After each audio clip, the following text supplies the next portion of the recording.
Shesha.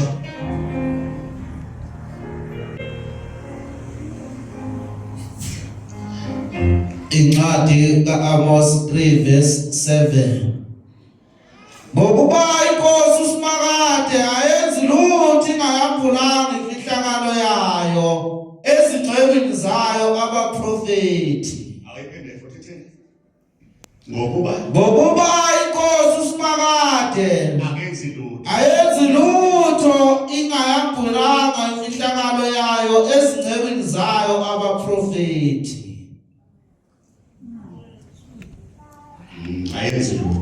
He won't do anything. Even when God is going to destroy the earth, He said Noah, greetings Macaulay, greetings.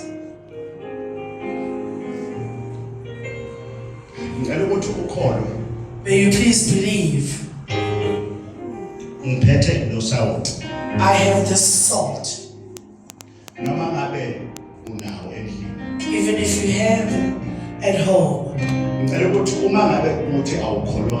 if you don't believe well, when you steam, you take it, you mix it with mkhukhululi, and you must put the salt today.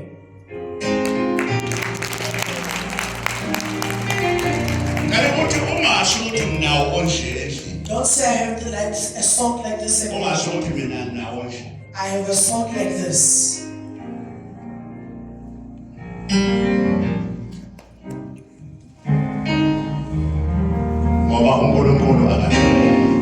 Because you cannot cram God.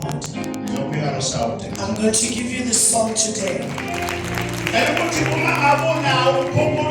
If you've got mkhukhululi, but this salt, take the salt, put it inside. Do this thing that I'm telling you. Do this thing. I am a prophet. Listen here.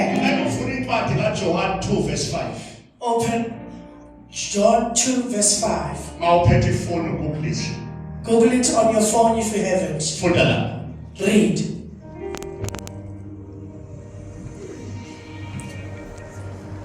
I'm not a biblical person. I just woke up with this verse.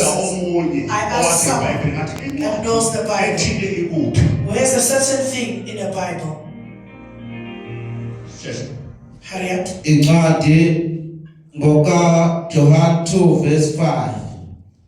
Wathi nina ezingcebini nayikuphi akusho kini anokwenza.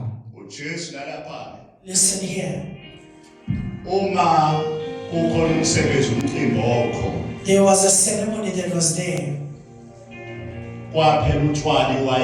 The wine was finished.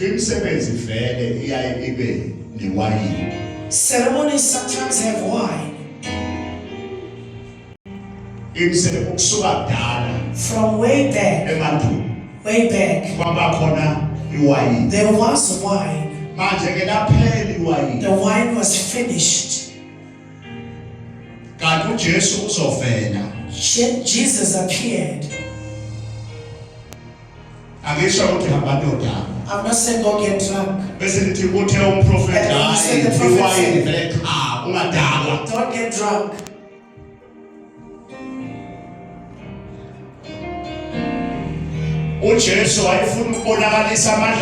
Jesus wanted to show his power. Now they went. Here Jesus was appearing. They know that he's given them power. Wine is not more. That makes them happy. There's no happiness. Even you don't have happiness. You don't have happiness sleeping at night. You don't have happiness in your sleep. There's no money. That diseases are there. There's no happiness. They went to Jesus. bazi ukuthi kukhona lapho umuntu othuni onamandla. They say there's someone. Abafika When they got there, nanoma yini ayishokini whatever it is that he says, anoyenza. you must do it. Lo muntu lo, This lo person, mntwana lo, this child, nanoma yintoni azamthetha kuyamasu namandla. Kuyamasu yasenza imangaliso. Kuyamasu yathandaza. Kodwa namhlanje nanoma yini ayishokini you ayikholwa. must believe it. It's not today. Carry on with it. Starting from the beginning. Incwadi ngokaJohane 2 verse 5. Unina wayesethe ezingcekwini, yenzani noma yini akazomtshela yona. Kwakukhona lapho izimbiza eziyisithupha ezazenziwe ngamatshe, zibekwe ngokwesiko lamaJuda nokugezwa. Yezwa ukuthi sika amaJuda ayelezwa The tradition of the Jewish. They were put Ngokwesiko lamaJuda nokugeza izandla. kwakugeza izandla. to wash their hands. Imbiza ngayinye yayimumatha umthamo othi awube isilinganiso ezimbili noma ezintathu. uJesu wathi ezingcekwini, gcwalisani izimbiza ngamanzi. Zazigcwalisa. Wayesethi kuzo, "Cakulani manje nihambise kumphathi wokudla." Awutshele ukuthi ungakholwa nje ukuthi afike nje ukuthi faka namanzi. Put water. Akunatshwala, akunawayini. There's no water. Kodwa yena khaba nje faka namanzi. Put water. Angithi uthele He said, uMaria nanoma yini ayishoyo aliboyeza. whatever he says, you must Ngoba do it. uyamazi uthunyiwe lo muntu. I know Uyamazi unamandla lo muntu. I know Okwenzeka kuzokwenzeka. What did it happen? Ayithola ayishoyo. Asayenza. Hey, noma yini ayishoyo. Whatever he says, Asayenza. you must do it. Ngoba uyamazi ngesibusiso lo It's muntu. not a blessing. Basebenzani? And what did they do? Umphathi wokudla ezwa amazwi aphenduka iwayini. Nakho-ke ke. There it is.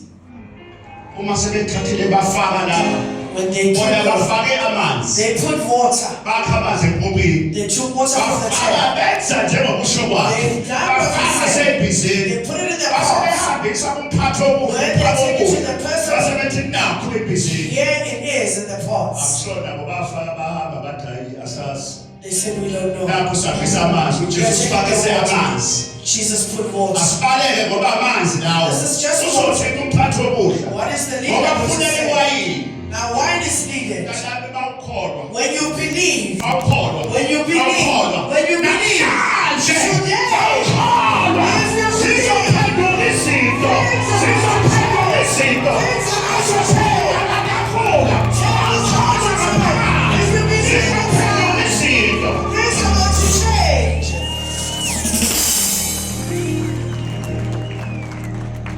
Awufunde kubeke. Carry on. Umphathi wokudla ezwa amazwi aphenduka iwayini, kodwa engazi ukuthi livela kuphi. Kepha izinceku ezaziwakhipha amanzi zazi. Wabiza umyeni wathi kuye, "Wonke umuntu ukhipha iwayini elimnandi kuqala. Kuthi uma abantu sebephuze kakhulu, akhiphe elibi.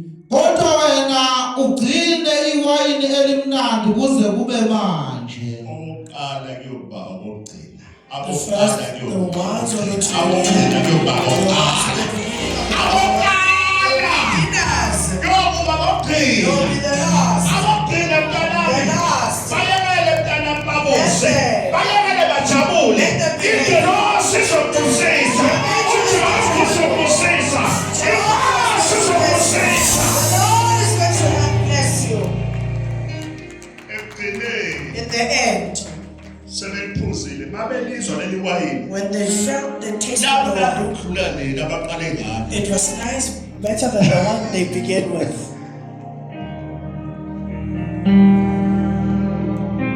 Kunjalo la emhlabeni. It's like that on earth. Ngibona namhlanje endlini. See me today like this. Namhlanje Today, ngijabulile. I'm happy. Lanami ngicela ukukholwa. My child, please believe in your heart. Noma ngakenze njengamanje futhi okwenzakala. It's gonna happen. Nkosi kusele God, that's what you heard.